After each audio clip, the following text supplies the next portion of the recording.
Welcome to the C-Bin podcast, a show where artists and musicians with an axe to grind throw things deep into the abyss of the C-Bin. Transphobia, racism, ableism, anti-Semitism, sexism, and homophobia, it all gets dumped on the trash!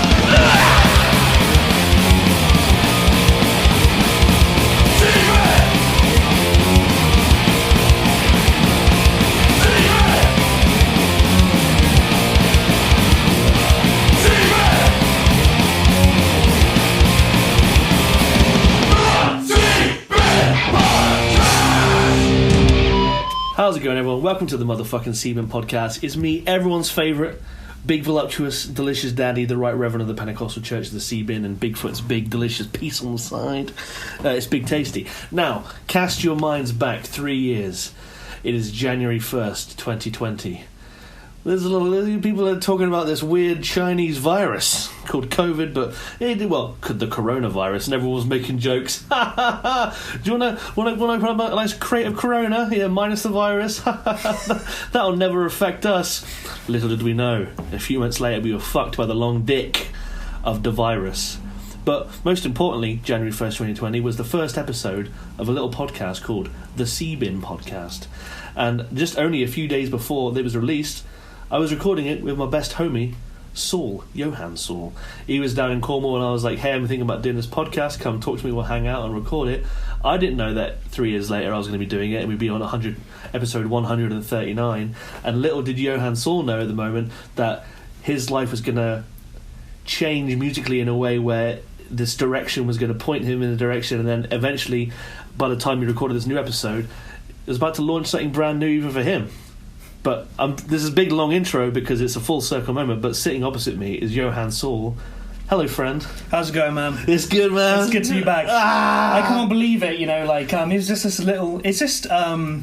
It's just really cool, because obviously, we started playing guitar together, and you started this little podcast, and, over the past 3 years, since doing the first episode, I've just been, listening to it, every now and then, and now it's episode 139. That's crazy. You've always had you've always stuck to things, and you've gone for it, I try my best. Yeah, man, you've always been very proactive about your projects, and, I just love to see that, Oh, thanks, man. Well, speaking of love to see, like I said, me and you started playing guitar together, what was it, 16 years ago? I was saying 16, 17? Yeah, no, I think we were, literally, I think I was 14, 15 when... Yeah.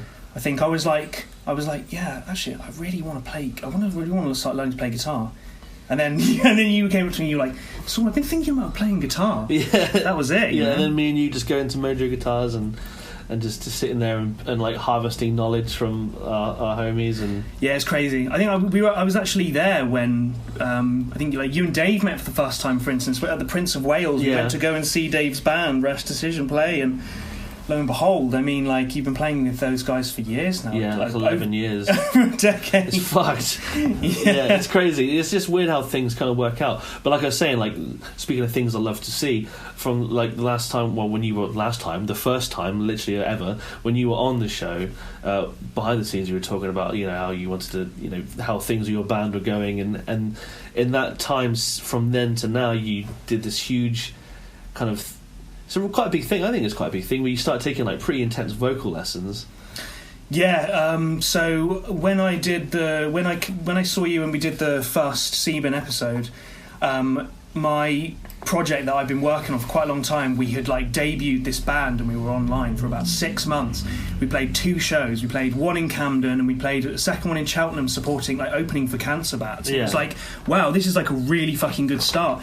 And then out of nowhere, just certain members just didn't want to do it. They weren't putting the effort in, and what basically happened from then on was me and the remaining members, we wanted to carry on writing music together.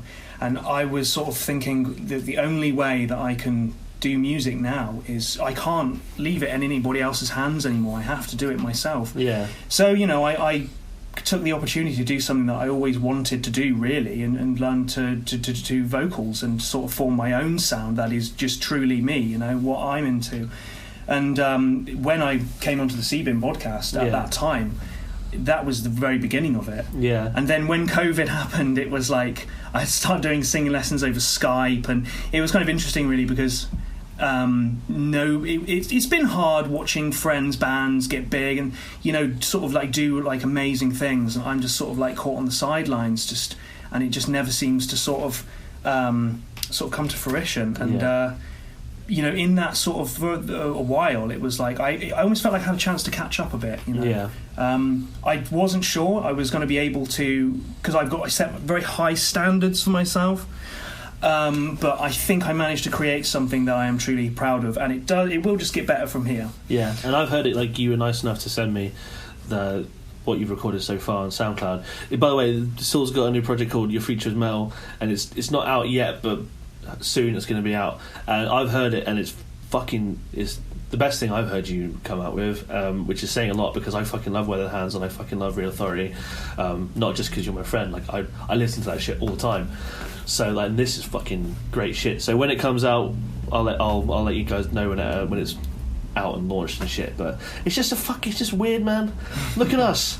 Who'd have thought that these two little plump, awkward teenage boys sitting in your garage listening to the Radiators from Space on vinyl that you got from your uncle, or like, you know, like going in More Music and like, you know, like checking out, like, you know, buying the first Rash demo, or what else was in there? Fucking Rick's Rebels or something.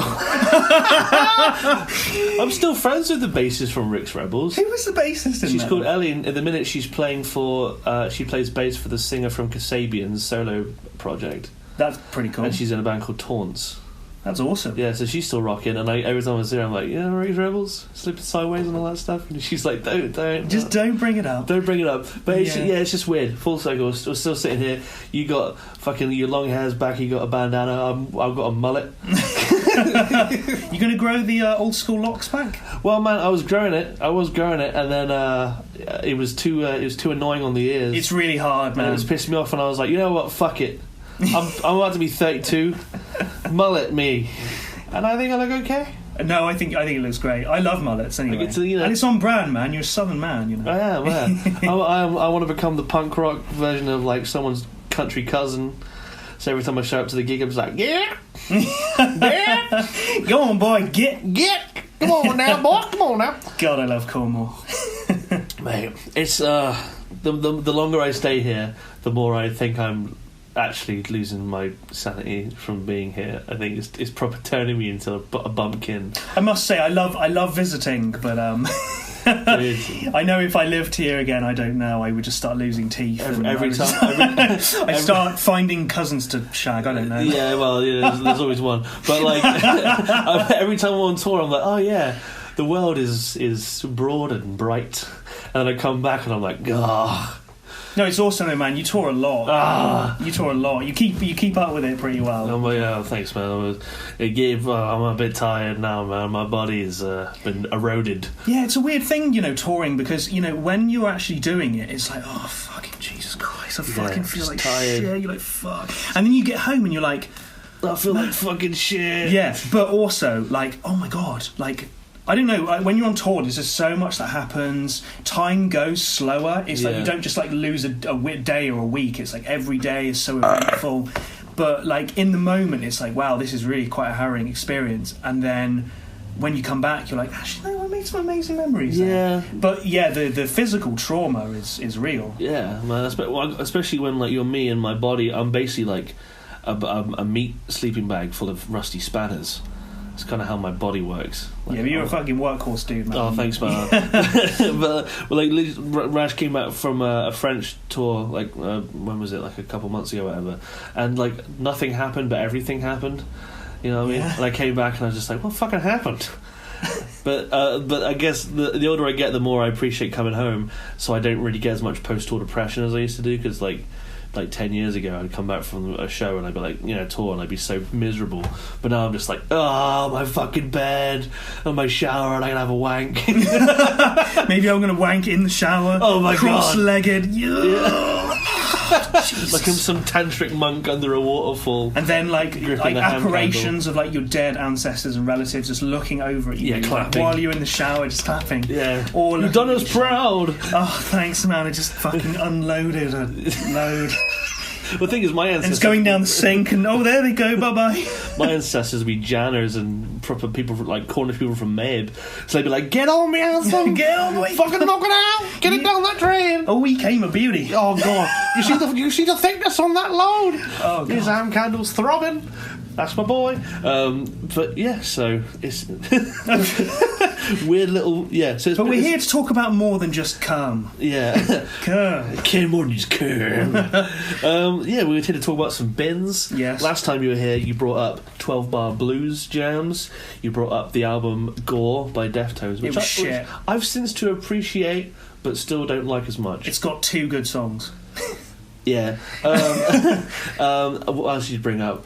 Mountain Warehouse old ladies. Yeah. Oh no. This is back when it was 5 bins per episode. You brought up Tory landlords, like in Cornwall, and then a week later, you actually got evicted. I got evicted. Yeah. That was just. Maybe. Do you think it happened because? I think my landlord heard it and was like, "Get out!" And what else was it? The Prince Albert Theatre in London. Oh yeah, that was a shame. Yeah, I almost got into a fight with that guy. Yeah, but now we've got proper serious topics. First of which is YouTube guitar brands. Yeah, so I'm a bit of a vintage guitar nut, I suppose. Yeah, and I've owned Super Strat guitars. I've owned 7-string guitars, not 8. I won't go that far. But 9 you have. Yeah, 9 strings. I wanted to make a joke about that and my penis, but I couldn't make one up quick enough in my brain, so I'm just going to bail. I've got a 9 something inches, baby. Yeah, but I'm not, because that's just really fucking inappropriate. Yeah, who? We wouldn't talk about anything like that or cum or anything. No, none of that. Yeah, look, Rob Chapman is just shit, and his guitars are shit, and everyone, right? Fucking everyone on Facebook Marketplace is selling their Chapman guitar. And nobody wants them because they're just crap. Yeah. And, you know, Rob Chapman is a piece of shit himself. There's this other YouTuber called KDH. Have you seen the Irish guy with really long ginger hair?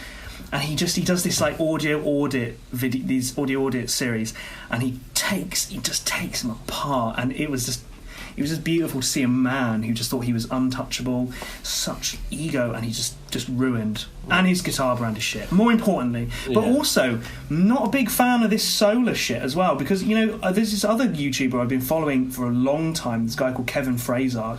And he's I like a big muscly guy. Brutal fucking death metal guy. Like, this guy, man... Because I don't know, you're going to tell me what's going on now, but last thing I heard that he always worshipped Ola and the solo guitars. Is there something gone wrong? No, he does still, you know, but like basically Ola sent him this guitar and he cried, you know, he's like, oh my god, it's just wonderful, he just sent me this guitar. And this big, beefy, muscular man. Yeah, and, you know, it's a beautiful moment, right?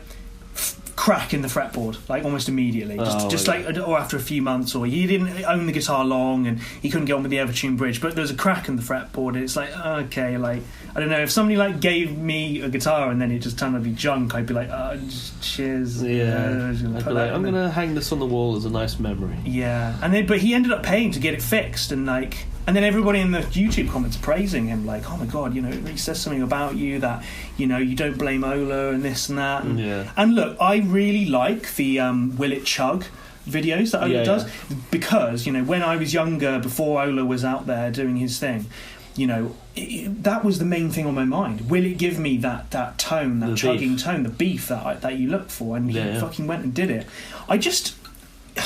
Maybe it's because I'm just so cynical. I just, like, everybody loves him, and he's so happy-go-lucky, positive about everything, and I just... It's hard to trust someone who's so perfect. And I just don't know if I trust him, and I just don't trust his guitars. Well, yeah, I trust his guitars more than I trust Chapman guitars. Oh, yeah. They look better as well. I used to always really want a Chapman way back in the day because I fucking love Rabia Massad. Yeah. And I fucking love his band Tosca, like, to my balls.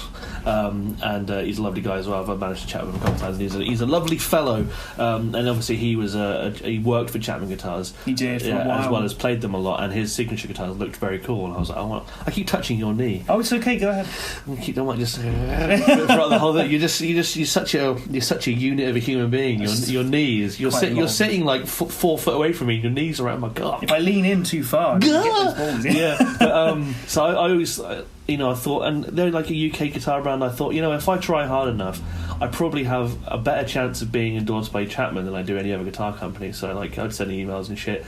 But then, yeah, he's just a prick, isn't he? Well, he's just a. When you have as much online power as I do, well, that was it. Just in one sentence, just destroyed it. Martin Battle from Incision's a really good punk band. When he was on the show, he was talking about chappers, and we agreed that like Rob Chapman is like the Jeremy Clarkson of guitars. Oh yeah, hugely. So and him when he did the shows of the Captain and all that, it was like Top Gear, but for guitars, where they're just like doing these challenges and being blokes who drink coffee and like to play guitars and pedals and metal. That Anderton's crowd. Yeah, they like Star Wars and do Star Wars guitar challenges and like real men, Yeah. And it was just fucking cringe. And yeah, him with his band Dorje, who I love Rabia, but Dorje is not the one. It's like Alter Bridge from Poundland.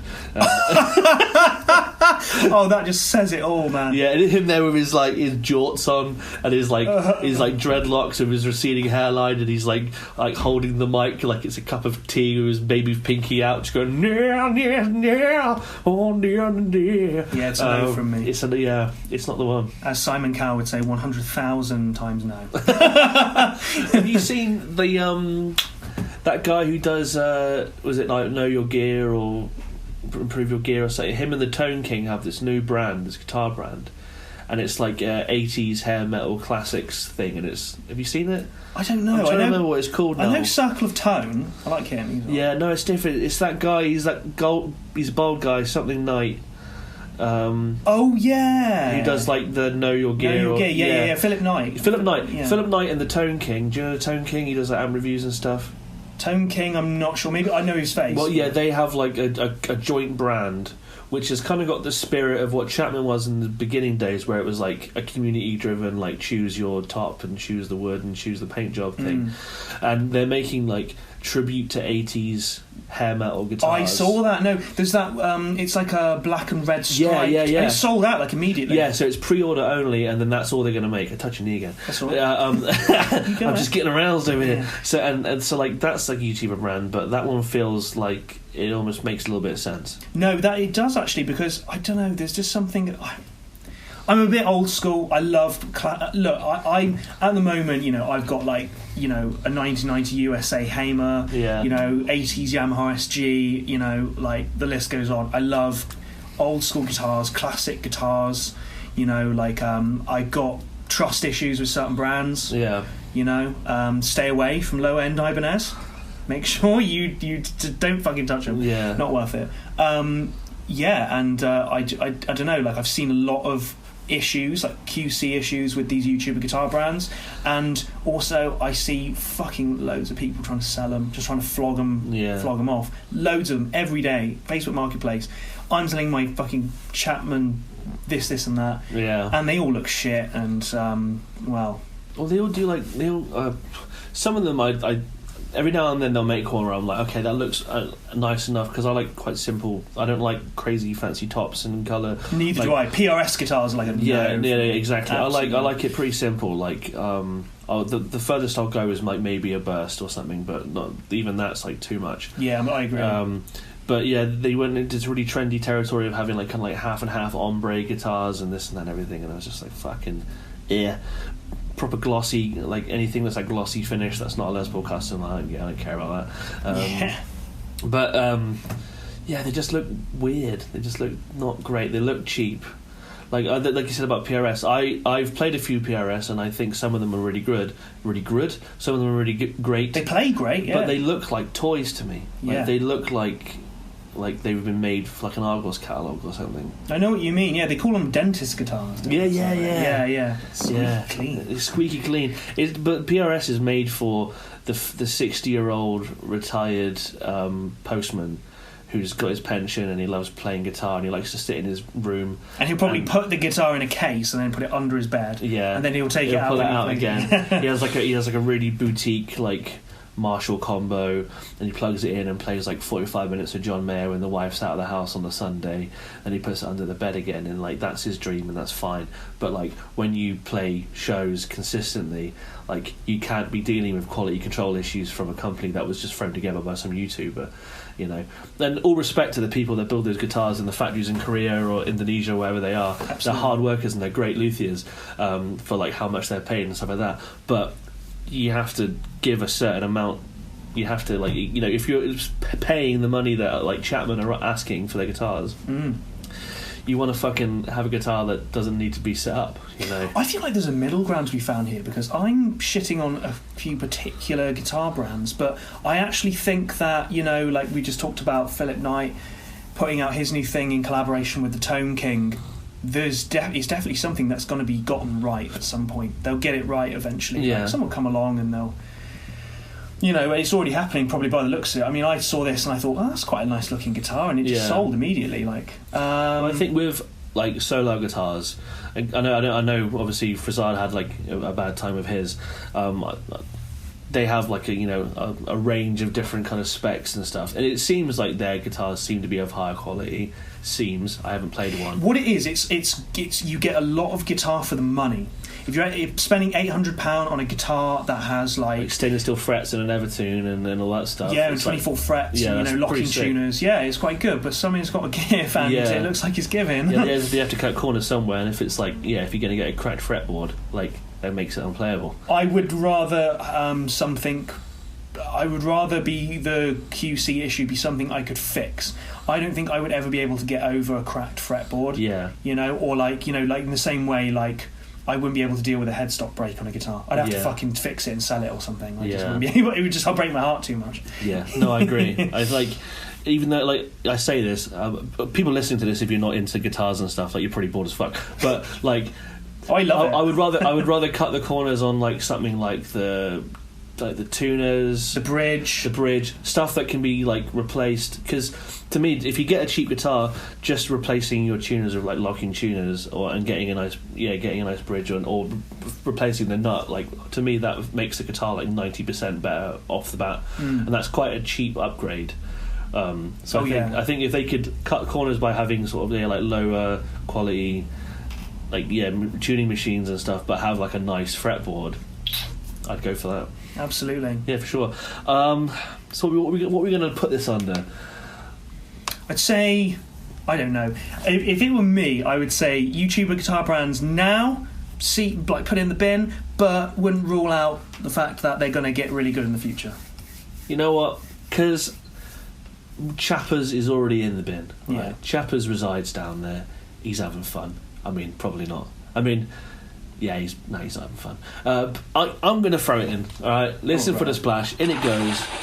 I'm going to say poor quality YouTube guitar brands. Bam. In it goes. I fucking suck in there. Now, everyone who doesn't give a fuck about guitars can enjoy the rest of the show. So next up, we've got. I forgot this one. So tell me about how long it takes you to take a shit. Fucking ages, man. Honestly, like, why does it take so long? I don't know. Like, I'm just like sitting on the toilet, and it's just like this perpetual log.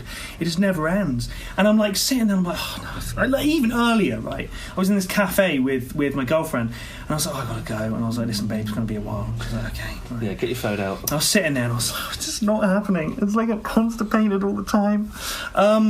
And it's made me late for work. You know. Damn. I just don't know what's going on with me, man. So what the problem is?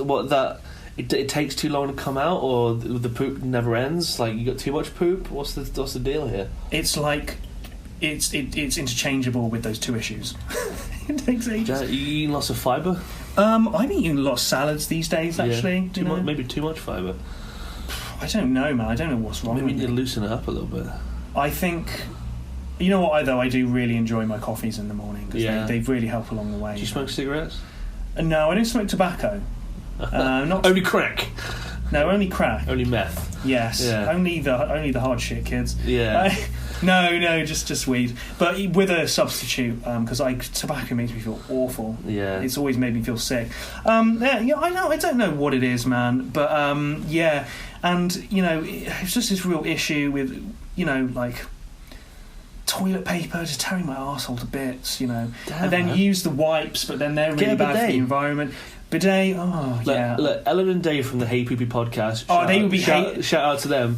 They would be mad at you for using. I don't know if you heard that episode. I did actually. Yeah, they would be hating on me right now because, mate, I was using those wipes, and then I remember leaving my house and just seeing a Thames water van just working on the drains. I was like, I'm just gonna. Whoops-a-daisy. Whoops, that must be me. I've used a bidet since then. And really? Shit's legit, man. Yeah. Yeah. It's just like, imagine this, right? You got shit on your hand. Do you clean it with a paper towel, or do you wash your hand under a sink? It's true, you know. My brother, your butthole, you need to give it a little kiss with some warm water. A wet kiss, yeah. My brother, he lived in Japan for near enough a year on a working visa, and he told me the toilets in Tokyo clean your house real good. Yeah, man, and it's hard to go back afterwards. Yeah, it's like because it's so gentle and nice and so clean, squeaky clean that it just doesn't feel like you're getting the job done much. So wait, how does it work with the bidet? Does it live in the toilet? You can get one that you just install in your because in my mind it's like shoving a water flosser up your ass. I mean, you can get a really intensely pressured one, but like you can have one that you just like plumb in. You can get on Amazon for like 60 quid or something. But you can get these travel ones that you charge, and you fill with water, and it's like a little. It's like the size of your phone, but then it's got like this little spout that comes out, and you kind of hold it under, and it like blows the water up your shit hoop. I would love to look someone directly in the eye as I do that. Yeah. And it's like it feels weird, but then it's also like, man, I may be weird, but my asshole is clean and pristine. Oh. You could eat your tea off it, and I do. Trust me. And I do. But even just having next to your toilet, you just have like a water bottle with like a sports cap. Just fucking just spray it. just DIY it. Yeah, no, this is definitely my problem. Yeah. It's nothing. This is my issue with my health or whatever the fuck is going on with my body. Yeah, see, I have the opposite problem, man. But I got IBS and Crohn's disease, so like my shits, I are loose on the best day, and I'd shit real fast. It just comes out like a shotgun blast. Mate, I'm telling you now, I'm sitting on the toilet so long, I get pins and needles in my legs. Yeah, literally, I can't stand up because it feels like there's like sand in between my skin and my fucking meat. You know what I mean? Yeah, it feels like it's horrible. It's not right. Yeah, yeah, and then I'm late for work. You get the numb leg, and then your knees start hurting if you're resting your elbows on it and stuff. Like I work every Tuesday with this street food stand in Fenchurch Street, and I was late for work this one time. Don't tell people where it is because they won't want to go there because they'll be like, that guy needs a poo. Oh yeah, well, I wash my hands after that. Anyway, yeah, I was late for work this one time, and it was just really fucking embarrassing to have to say to him, look, I'm sorry. I'm sorry I'm late, but you see, here's the thing. And also, by the way, can I go for a shit in Cafe Nero quickly? Yeah. and it's not quick. Yeah. I'll be back in 45 minutes. Yeah, he's a great guy though. He was very forgiving. Shout out to Simon Tupper from the Pilot Stall on Fenchurch Street for being such a class act. Yeah, go pick up the finest scran. And are you still working there? Yeah, I'll only charge you for it because I just work the card machine. But the other guys, they go and see my man here and ask him how his poops are. Yes, and I'll whitewash it. I'll say it's great, but I'm actually bleeding. Yeah, from the arse. Yeah. There's a little goblin hanging out your asshole like. Yeah. or you could just gaslight them and be like, "What are you talking about? What are you talking about? I never went on no podcast. I'm fine. Yeah, dude. My butthole's fine." That sounds like a much better plan of action. Yeah. You can tell I only brought this to the sea bin because I wanted to talk about shit. Yeah. Well, it's the place to be for poop discussion. But yeah, man, I got the opposite problem, man. My poops come out literally like a shotgun shell, just bang, and it's done. But often. Yeah? Yeah, like 6-7 times a day. Can I pray to you? Yeah. if we had, because sometimes when you're poorly, they put someone else's shit in your ass. Have you heard of this? Oh my god. If you have a pack. Yeah, actually, I think I have. I'm getting a flashback. Yeah, sometimes they I don't know what it is, but you can have if you have a really unhealthy colon or something, they put healthy poo up in your ass to integrate good bacteria. If we and you could combine our shit like a cocktail, a slop tail, a poop tail, then maybe we could have the best of both worlds, like Hannah Montana, and just both have healthy bowels. The only thing I know for sure is that this conversation is 1,000% worse than that Christopher Walken scene in Pulp Fiction. What, me talking about putting my poop up your ass? Yeah, or a watch. yeah. Maybe that's the thing. Maybe you should put a watch up your ass. I love that scene. Yeah, Christopher Walken. Man. This watch. He hit it in the only place he knew he could hit. His ass. His ass. Do you know? Apparently, that pause he does in that is because he forgot what his next line was. So he goes this watch, and he sits there for his. This watch was on your granddad's wrist, but that pauses because he forgot what he was supposed to say. My favourite bit is where he goes. Anyway, he died of dysentery. He died of dysentery, just quickly. Anyway, he died of dysentery. Yeah, but this watch. He'd be damned if his son was going to lose out on his birthright, so he hit it. The delivery is just. Yeah. Once in a lifetime. I give this watch to you. And imagine if the kid just put it in his mouth and was the way he goes, and now I give it to you. I would be I am not touching that, dude. I'd be is this up your ass? When did you take it out? Yeah. Is there still poo on it? Oh. Can I have a bit? Can you put it in mine? Yeah. That's what I'd say. Anyway, it's not going in. No, What do you think? I mean, it's a personal thing that's bad for you, and I feel bad that your shits take so long. And I feel like if maybe I put it in the sea bin, maybe it'll give it some lubrication and let it come out, So I think I'm going to throw it in the sea bin. Oh, thanks, man. I'm going to say the inconsistency. That's right. Of Johann Saul's of my bowel movements, anal evacuations, and the blood on the toilet paper too. And you got that as well? Yeah, no, just move on. Well, it's just, if you're shitting black, there's a reason I was using the wet wipes, man. Fuck, they're so gentle. Well, this is for anyone listening as well. A bit of advice from someone who bleeds readily out their asshole. Quite common due to things. If it's red blood coming out your bumhole, you're probably fine because it's just from the butthole. But if it's black, go to the doctor because you're bleeding on the inside. Okay, alright, that's good to know. Yeah. I think I'm alright then. Yeah, if you're shitting red liquid blood, you're just bleeding from the hoop. But black, you're gonna die and it's all over, I'm sorry. Right on. Yeah, so that's 2 for 2. You got the Twix. How do you feel about that? Yeah, pretty good, man. Yeah, pretty good.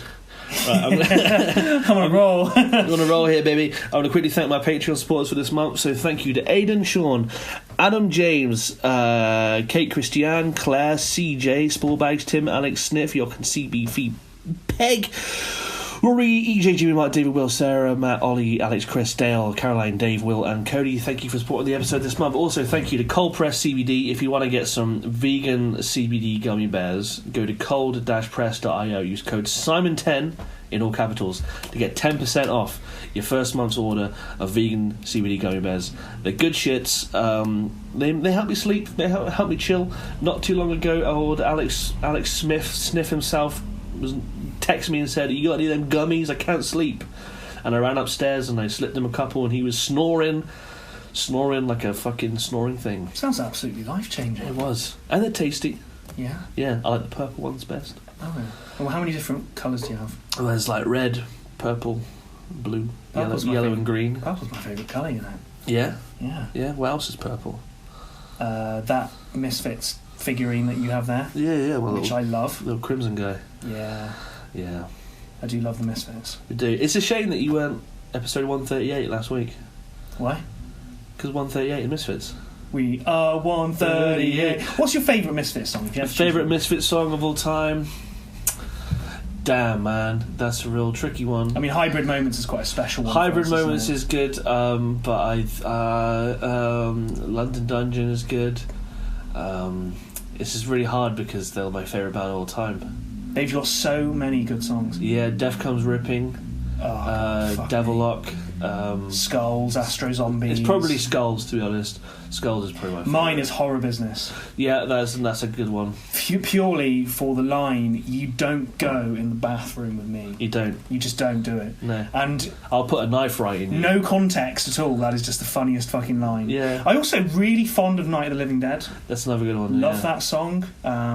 Really hoping I could do a few Misfits covers with my new band, actually. Get on it. Oh yeah, because it's just easy. When Halloween comes around, that's right. That's when go to Spicy Tunes and Spicy Nudes Volume 1, Track 1, Real Authority. Oh, that's right. 100 Moments. Hopefully get another spot on the next one, huh? Oh, of course. Yeah. Well, Volume 2 was supposed to come out, and then basically 75% of the bands didn't send me songs, so that's me calling you out. Oh, well... If Propaganda can send me a song, you can send me a song. Oh, what the fuck? Come on, guys. I'll send you a song then. I'll get it out. I think I'm going to just combine a few years together, you know what I mean? But, right, so...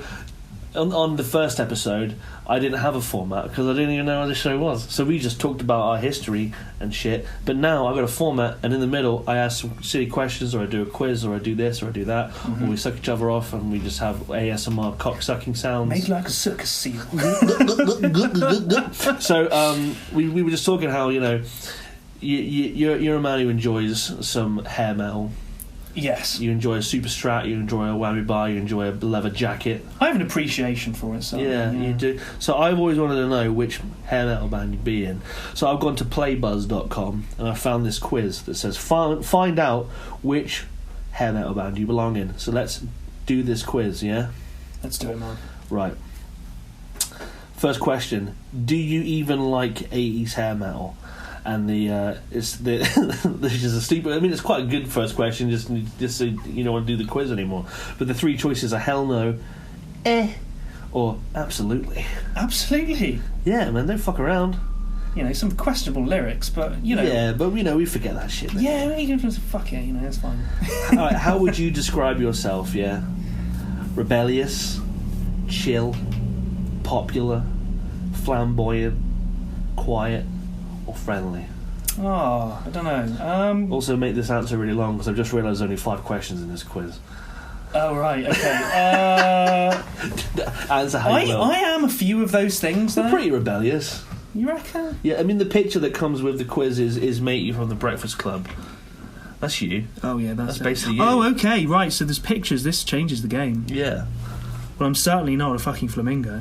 Are you sure? They're pretty cool, aren't they? Yeah, they're... But I hated that Deftones album, so fuck Flamingo. Yeah, but that wasn't the Flamingo's fault. You're right, it wasn't. No. They just happened to exist in that photograph. Well, I mean, I wasn't rebellious. I don't know. I wasn't always rebellious. You're pretty chill.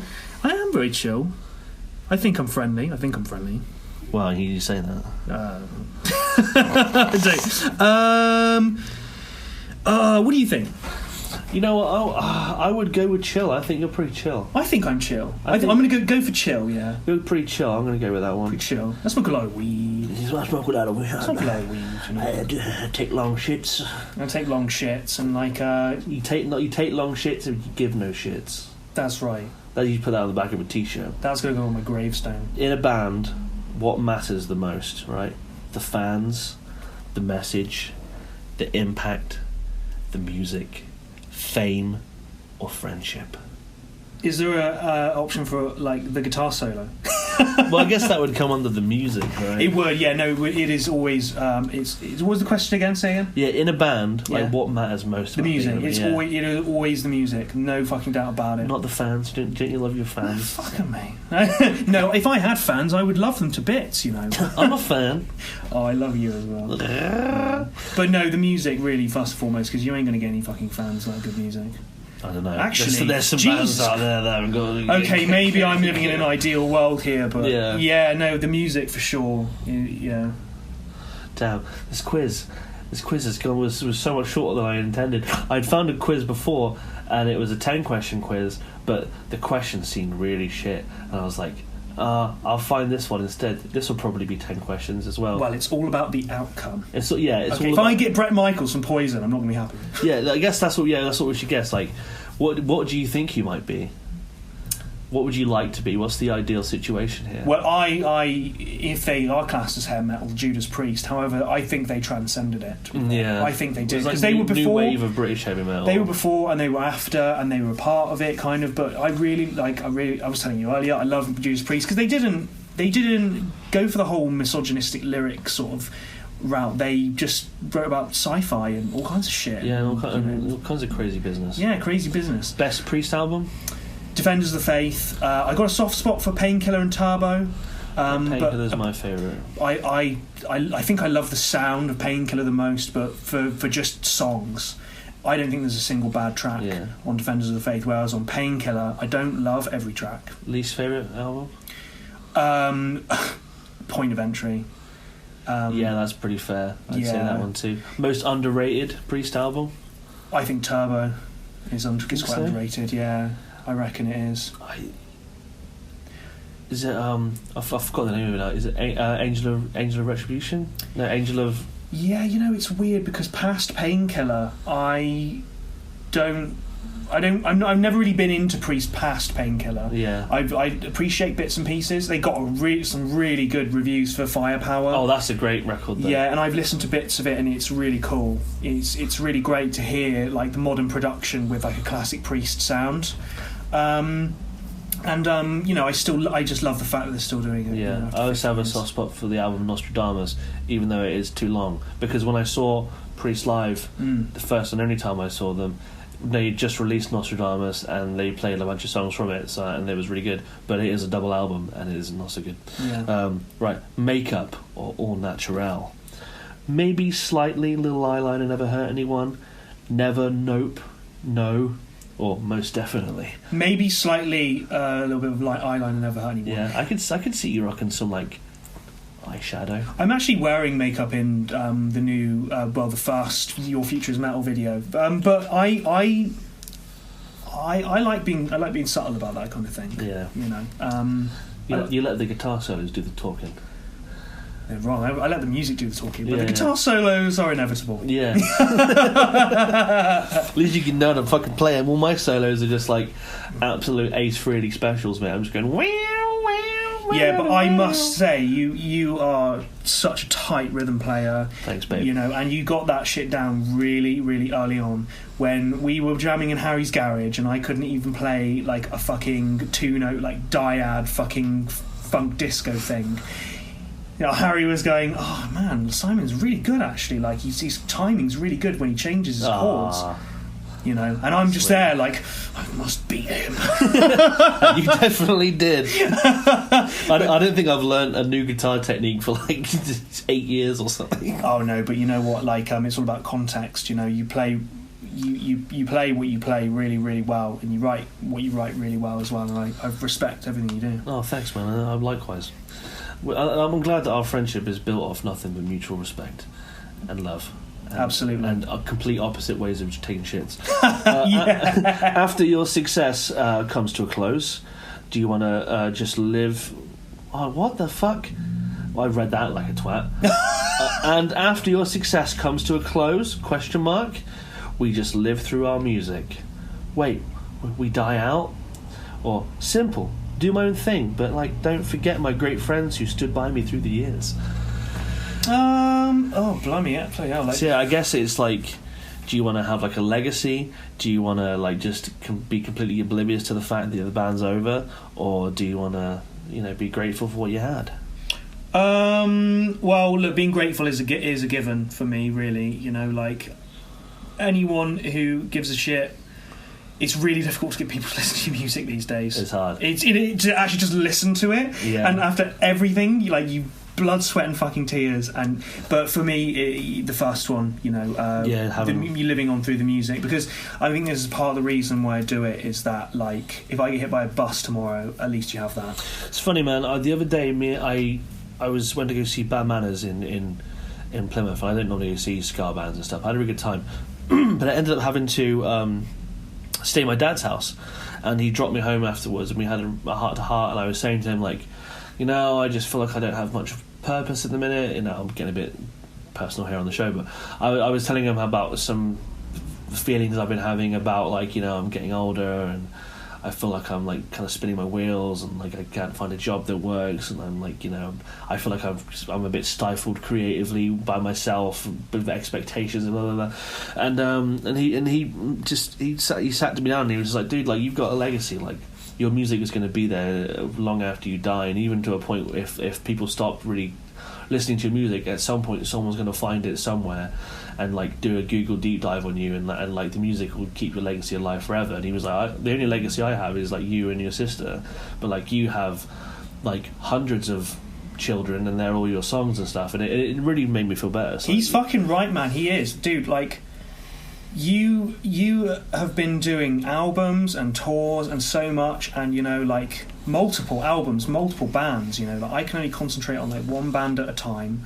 What I've got, like one album to my name, shitloads of EPs. I haven't stopped doing things, but the volume of like what you've been doing, the consistency, is something that I really wish I had myself. And he's totally right. Like, I mean, I actually remember coming to see Monolithium play at the Unicorn in Camden in, I think it was 2015 or 2016. Okay. Dude, I was like sitting with you at the merch desk, we're having a casual chat, and like we're getting interrupted every fucking 5 minutes by somebody coming up and going, man, your sound is amazing, you're fucking great, and like you're very humble about it, and you've got your scene. Oh man, you've been far too nice to me. I don't know how to do this. No, I mean it. I do. I was there in the beginning, and I remember we used to have a lot of conversations about music and like where we wanted to take it and stuff like that. We both shared and still share a dream. Yeah. And you were very. I remember you saying, what I just want a really good local scene. I want to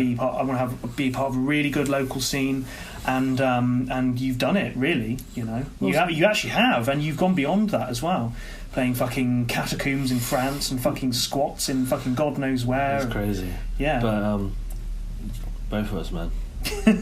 No, I'm fucking. I could almost get emotional, but I'm too hard for that, so I shan't cry. But I'm very proud of us, me and you, man.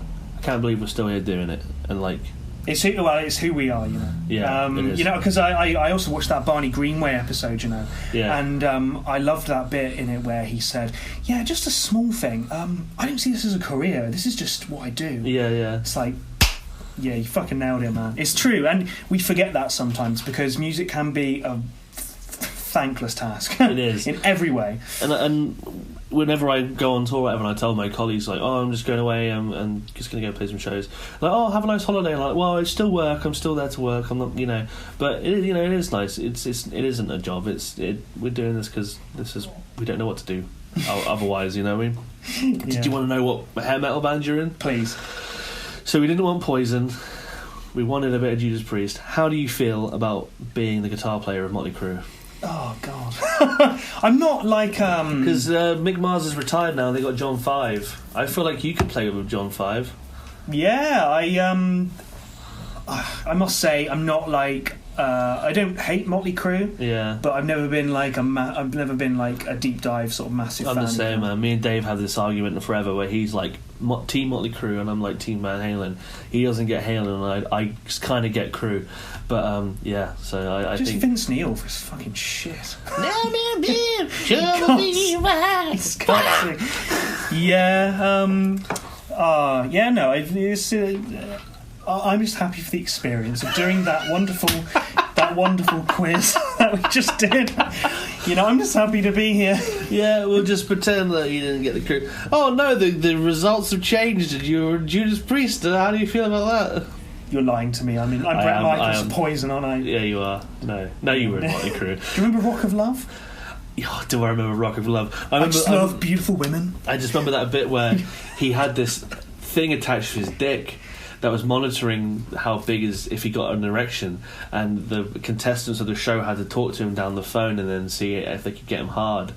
And there was an English contestant, and she was like, "Do you want me to be your naughty nurse?" And he was like getting a stunk on. It was like, "Oh my god, this is the most awkward thing I've ever seen in my entire life." It's funny though, because we're in between like lots of like you can't do that, you can't say that, you can't make that. Yeah. And that stuff being really all the questionable stuff. We're kind of in between that, and I think it was that. Those kind of... Cause was Rock of Love, was that the kind of shit that would be played on the Sky channels after school? That was on MTV. MTV, yeah. So there was Rock of Love, there was Flavour of Love with old Flavor Flav, which is far more enjoyable because everyone was just slapping each other. It was great. Point is, there was still some pretty weird shit on TV. Basically, MTV was like, what if we get two really weird-looking, creepy old dudes, and we pay enough really desperate women who want to be famous to go on this TV show and pretend they're in love with them, and we just film it, and it worked out really, really well. Yeah, classic. Speaking of things that are terrible, let's continue on with the C-bin. So third thing you got here is middle-class pet names. Oh my god. Now, do you mean like the pet name you give your partner, or do you mean the pet name you give your schnauzer? The schnauzer, dude. Look, oh mate, where I work at the moment, Mother's Ruin Gin Palace in Walthamstow. I love my job, and the customers that we have, they are on the conservative variety. Let's say more so champagne socialism. I see. So yeah, yummy mummies. Do they come in like, raw, Becky stole my backy? Yeah, a bit like that. Yeah. But, each their own. But, yeah, I just... They come in with all of these, like, really, like, they're swanky pets. Mm-hmm. And, I'm like... There's this, like, there's a little Shih Tzu that looks like fucking Chewbacca. Yeah. And you're like, oh, man, I would call that little buddy Muncher or something, just something fun. Like, and it's like, I'm like, what's the dog's name? Ada. Like, Ada. Oh, that is fucking lame. But the lamest one that I ever came across, right? Right. This Cornish Rex cat, right? I thought it was a Sphinx at first. I lost my mind. I was like, I love these cats, man. They're so cool. And I was like, what was she called? Cecily Bumtrinket. That sounds like a gnome name. She was well fucking pleased with herself. She's like, yeah, me and my boyfriend got drunk one night and we pinky promised it that we were going to get a cat and call it that. And I was just thinking, like, you fucking...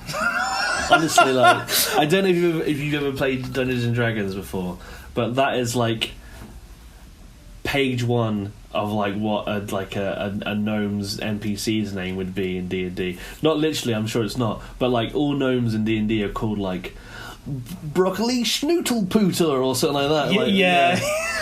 Yeah, I'm not into it. Yeah. Was it Cecily? Cecily Bumtrinket. Oh, I kind of like it though. Oh, I hate you. It's just Bumtrinket. I like Bumtrinket. Yeah. Cecily can get absolutely shunted, but the Bumtrinket bit, I don't know. It makes my ass itch and my face twitch. Yeah. Every time I hear it, I just feel like it's such a missed opportunity to like I don't know, like call your cat something fucking cool, like I don't know, Tony or Brutus. I don't know, something cool, like, or if you had a Chihuahua, you would call it Tiny. Yeah. No. Sorry, it's the other way around, isn't it? It's like if you've if you've got like a massive, like a Saint Bernard. Saint Bernard, you call it Tiny. That's it. Yeah. And if you had like a Chihuahua and called it like Megalodon or something. Yeah. Like what's the name of the Transformers? Optimus Prime and Megatron. There you go. Yeah. Call it Megatron. I met a pug today called Bertie. Is that a good name, bad name? I don't know. It's kind of sweet. It's an edge case, isn't it, though? Yeah, it's kind of sweet, I suppose. Yeah. Yeah, I don't know. Just this one particular case just really rubbed me up the wrong way. Yeah. I mean, you got to have a good name for a dog. Like, well, when we were kids, you had a dog. You had a basset hound called Martha. Martha's a great name for a dog. And especially for that particular dog. Yeah. Because basset hounds just look like Marthas, don't they? They do. They look like Marthas. They look like Desmonds. They look like... what else do they look like? T-Bone. Yeah. And, like, I got 2 Jack Russells. I got Archie. I got Misty. I feel like little dogs have got to have, like, an IE at the end of their name. And I had Rosie. Rosie was lovely, yeah. Yeah. And I feel like if you have, like, a pit bull or something, it's got to be called, like Chungus or Murphy or... Yeah, Murphy is a good one. Yeah, Boris. Maybe not Boris. Boris's name's been ruined by... Oh, dear. By the one who hides in fridges and stuff. But... We shall not speak of him. Not yet. This is my dog Bojo. Yeah. Yeah. So just shit pet names. Just shit pet names, man. Yeah. Fuck me, like, you know. And they're the same kind of people who are just like, oh, you know what? I got this fucking dog in lockdown. It's just not like the TikTok, Instagram dream I thought it would be. I'm just going to give it away. Yeah. You know these people are like that. You know. Yeah, accessory It's not pets. what. It's not the pet's fault. It's just what. It's what they represent. Yeah. It's what these people represent when they're naming their fucking animals this shit. Yeah, it's like accessorizing your pets. I know, right? Yeah. Yeah, and they'll never have just like a normal looking sheepdog or something. They have to either have a really really ugly dog so they can become TikTok famous. It's kind of the same thing, like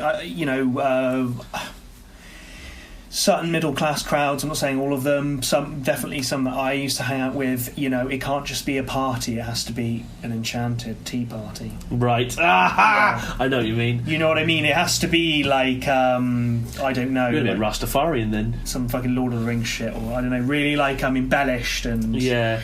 It's like you are cordially invited, to the mystical Alice in Wonderland tea party. Like fancy dress is encouraged.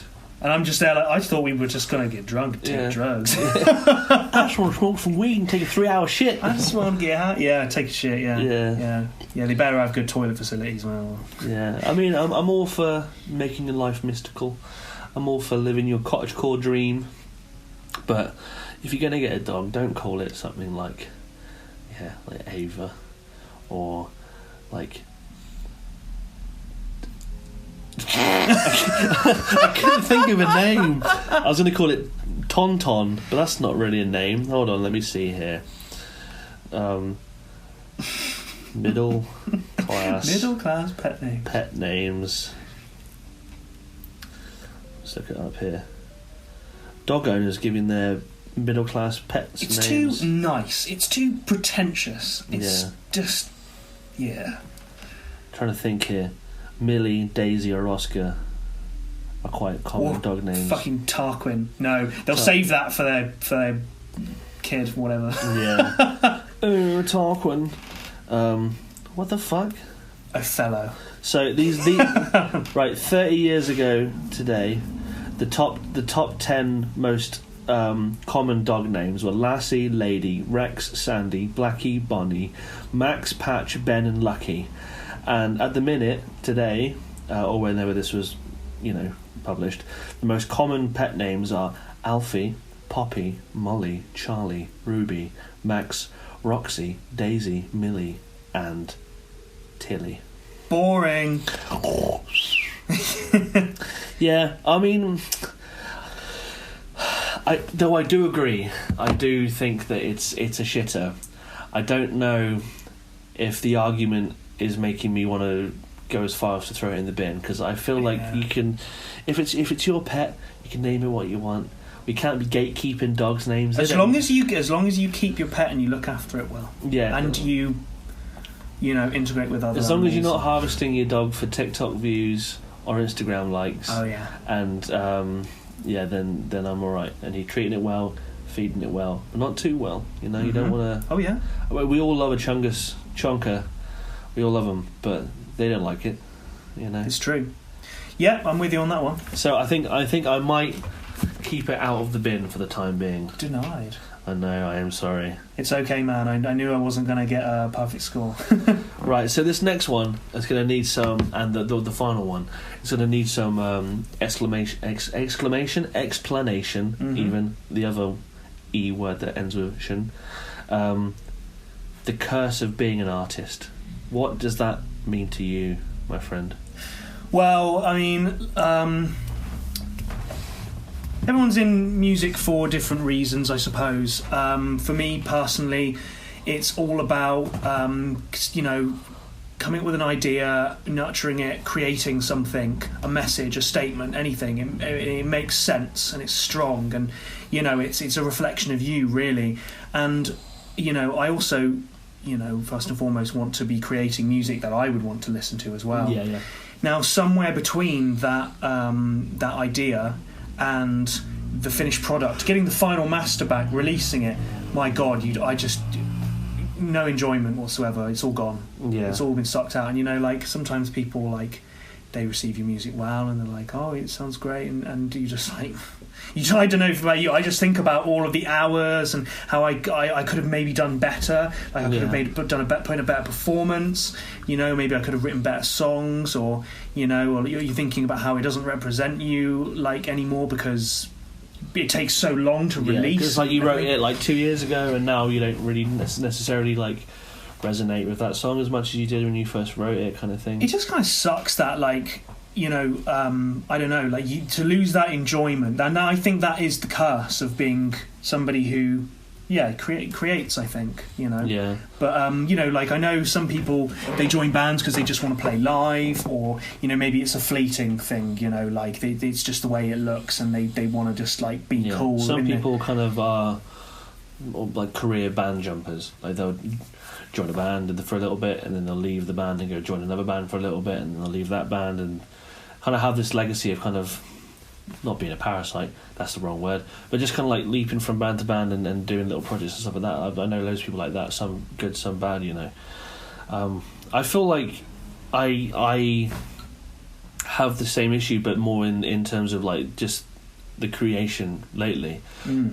Excuse me, because I've written so many fucking songs at this point that now when I write, I have this weird like internal barometer of comparing myself to myself, and if I feel like I'm writing something that doesn't add up, like match up to something I've already done, I like will just fuck it off without really giving it a chance to grow, and I'll because I'm like I need something, I need like the instant reward of getting something done immediately, because it always felt so easy before, and now it doesn't feel so easy, and I know it's just because of like personal shit or being tired or just not feeling creative. Like I think MF Doom said that like inspiration like is like a tide, like it goes out and you have to just kind of wait for it to come back, and then when it comes out you can swim as much as you want, but eventually it'll go out again and you have to just sit and wait. So I know that it comes in waves and in tides, but fuck me, I feel like I've been waiting for that tide to come down for a while, and that's really frustrating. Dude, I know exactly what you're saying, like the band I was in after Weathered Hands, I wasn't a writer in that band, although I wanted to be. I wanted to give it a go, but I had to accept the fact that it just wasn't going to work. The band worked a certain way, and I didn't write. I wrote a lot of like bits and pieces, a few riffs here and there that never really became songs. That's like 2-3 years I wasn't really writing any music, and it had a really like sort of bad effect on me, actually as a person I really feel like it's important for me to like get my ideas out there. It's very cathartic for me. When we did the Real Authority stuff, we wrote it, and we wrote it in 6 months, all of it, 10 songs, which ended up being split into 2 5-track EPs, and we recorded it in about 7 days, and the energy of that whole experience was just so positive, and it was so great. And I was actually, because of the process and the way the process worked, I was still kind of excited and stoked about the songs for quite a long time afterwards.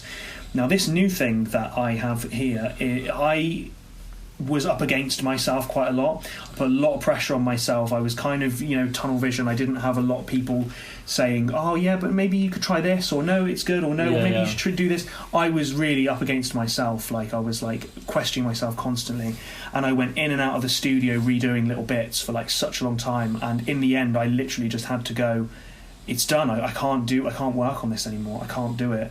I'm killing it for myself now. And but no, I know I'm sitting on the best stuff that I have ever done so far, but yeah, like just the enjoyment is gone because it took me like a whole fucking year to finish the record and stuff like that. And see, with Rash, we do things like very like sort of. We're quite like we're kind of like the military. Like they kind of is like a general, and we get like a timing thing. Like before we've even written all the songs, we'll be like, okay, we're booked to record this album. Let's say April 20th, and like we'll still need to write like 5 songs for it or something. But we've had like 10 songs written for a year. We just practice it all the time to the point where we know those songs so fucking well that we will like one take that shit. always. Yeah. I love that. And we'll just write up pretty much every Rash album I've been a part of. I've written a song for the album like maybe a couple of days before the album's been recorded. Just like I'll get a last minute like bang, and the something will come out. Always happens, and I'll sort of teach Tom it on the day or like the day before, and we'll go and record it. But we at that point we're such a well-oiled machine for remembering our bits because it's so part of our fucking nature that we will record like a 15+ song album in like 2 days. Yeah, start to finish, bang. Go in, set up, drums will be done 5 hours, finished. Bass will be done 2 hours, done. Rhythm guitars done in 3, lead guitars done in 3, vocals will have like maybe another day to that, and then Chinna, who records us, or whoever we're with, is so used to us being like, okay, we need to get this done, that he'll get a master to us within about 4 days, and then we send it to press the same day we get the master. There's something to be said for the energy in that process. Well, it's just because when we press a vinyl or do anything, it takes so long that we need to get it done. So like we'll write for a year, and then we'll take 2 days to record, like 3 or 4 days to mix and master, and then it's fucking sent to press, and then we have to wait like 9 months to get the record of them, or a year. And at that point, we're playing the songs we've just recorded live, and by the time the record's out, we're already fucking sick of playing the songs. Yeah, because we just play them all the time, and people be like, "Oh yeah, I finally get to hear this song recorded after hearing it live like 5 times." It's crazy. And then, but by the time the record's out, we've already like nearly finished writing another one. So yeah, it's weird. It always seems to work like that. You're just like you're always ahead of your game. Yeah. And if you're not, then you suck. Yeah. No, I mean, I was in a band where a certain member literally was like, I think we should just write when we need to. And then at that point I knew that band was not doing it for the love of it. Yeah. And I knew it was it was a sinking ship. He comes back to, this is what you do. You write, ideas come out naturally, but it is very frustrating. I wrote so many songs in the last 3 years. We chose the best 5 that encapsulate what we wanted to put across in a record. There's still like 15, 16, 17, 18 songs left over. We've got another set of 5 that we're doing an EP in May, another EP, the second one, and but I'm still itching for new musical ideas, and they're not coming yet, but they will come. Book them. Yeah, they will come. And they will come. I think what I should label this as is maybe not so much the curse of being an artist, but maybe the curse of being a perfectionist artist. Yeah, I think you're right, because if I was just like Ben, the drummer, he one of my best friends, my musical confidant, he's played drums on like almost everything I've done. But he's literally like, man, let's just fucking record it in a cave, put the mic, I don't know, in a fucking rock pool somewhere, record it, stick the fucking master tape in a bottle, throw it to sea, and that can be the release gig. You know what I mean? Like, he literally doesn't give a fuck, and he'll get mixes back, and he won't say anything about it, but it sounds great. And it's like, man, it is all just me. It is. It's just me being a fucking perfectionist. He's waiting on me, Yeah, well, I'm going to name it as the curse of being a perfectionist artist, or having like high standards for yourself as an artist. Oh yeah. Because when you have high standards for yourself, it's really hard to create spontaneously and just letting it be whatever it wants to be. Like if you took every song and gave it the time of day, even the shit ones, you'd have way more shit. Literal shit. Sometimes there'll be some good shit in that shit. I mean, but if you have high standards like we do, sometimes it can fucking be really deflating when you can't get a song out. Like Monolithian haven't released a record since 2016, and that's just because it's fucking so hard to write something that I feel is capable of following what we've already done. Yeah, I mean, no one else is saying that. It's just me. Yeah, because in Rash Decision, you've got to do it. Dave runs a tight ship. Well, we don't have to. We just do it. Like it's just the way it is. But you're booked in to do something. You've got to meet that deadline. I guess in Monolithian, it's just you and Green Machine. Yeah. You've got to. I guess you could think about it a bit more. But then again, like the Rash deadline is a self-imposed deadline. Like we're not like under any contractual obligation. That's just the way we run. Like it's just a tight ship. But yeah, with Monolithian, it's like we'll get together, and if it doesn't feel right, then we just won't do it. Like that whole band was based off of doing things we want to, not because we have to. So we don't play gigs all the time. We just play the gigs we want to play, and because it's like we just do what we want. Yeah, you know what I mean. No, but it's good that you have a band that does it that way. Yeah, because you always just everything you do, you just ends up being positive, and the magic is still kept alive somewhat. Yeah, that's the idea. Rather than pressuring yourself to play a fucking crappy show. Yeah, because there was a time for sure where we were like proper resenting what we were doing because we were just like, why the fuck do you keep playing these shows of these like metal bands? Yeah, that like we don't fit in with. We don't want to play with them, and like, or it's just like just play when we want to play it. Like, don't just play because we were offered the gig. Just do the one that feels good, But it's a curse because fucking if we played every gig we were offered, maybe someone would have seen us or something. We could have been projected or bigger or whatever. But it's easier to think about what could have been, and I guess the idea is focusing on what can be. I love it that music is like it can be your own self-expression, your own outlet. But yeah, I mean it's a double-edged sword. It is a very unfortunate byproduct that you end up kind of feeling that way about your own stuff. It's never perfect. You could always have done better. Yeah. No matter how good people say it is. You're always kicking yourself and just beating yourself up about the way things turn out, and it is fucking shit. I think Lars Ulrich said in an interview, he's like, I don't ever finish songs, I just abandon them. When's a song finished? Like, when's a painting finished? Oh, if that were me, I would delete it. Yeah, I would say delete. I would say fucking delete it, mate. But so what I'm going to put this in as is. Yeah, I'm going to say the curse of self-imposed high expectations when it comes to being an artist. That's what I'm going to put. But you're putting it in, yeah? I'm throwing it in. And that is all that matters. Listen for the splash, people. Bang, and it goes. So, 3 for 3, we got the trio. It's pretty good. I'm happy with that. Yeah. I wasn't going to get a perfect score. You can't be a fence sitter and approach everything Man, with... I have been lately, man. People know the formula. You've just been like... you know what? Just fucking put it in, yeah. It's like they look at me with these eyes, and I'm just like, well, I got to do it. Well, I don't got to do it, but it's the pressure. I'm a people pleaser, You're a people pleaser. I want to make everyone come. You know what I mean? We can't talk about cum anymore. Well, this episode started with cum, and goddamn, it's going to end with cum.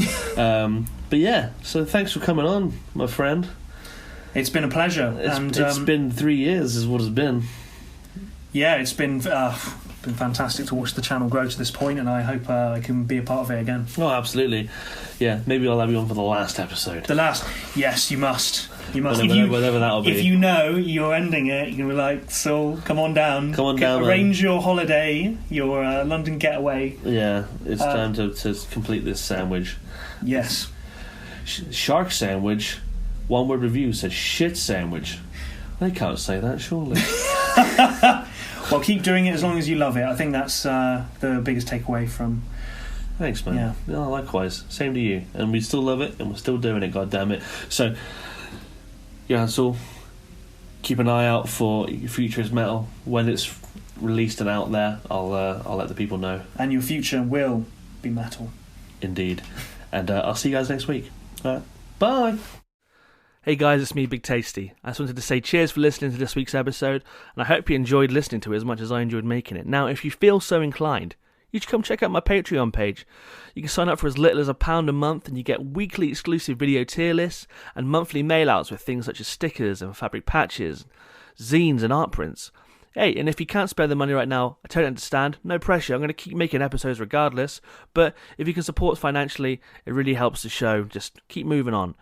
And then another way you can help is just to follow us on stuff like Twitter and Instagram at Seaburn Podcast and share it around to people that you think might like this filthy shit. Anyway, love you guys, appreciate you, and I'll see you next week.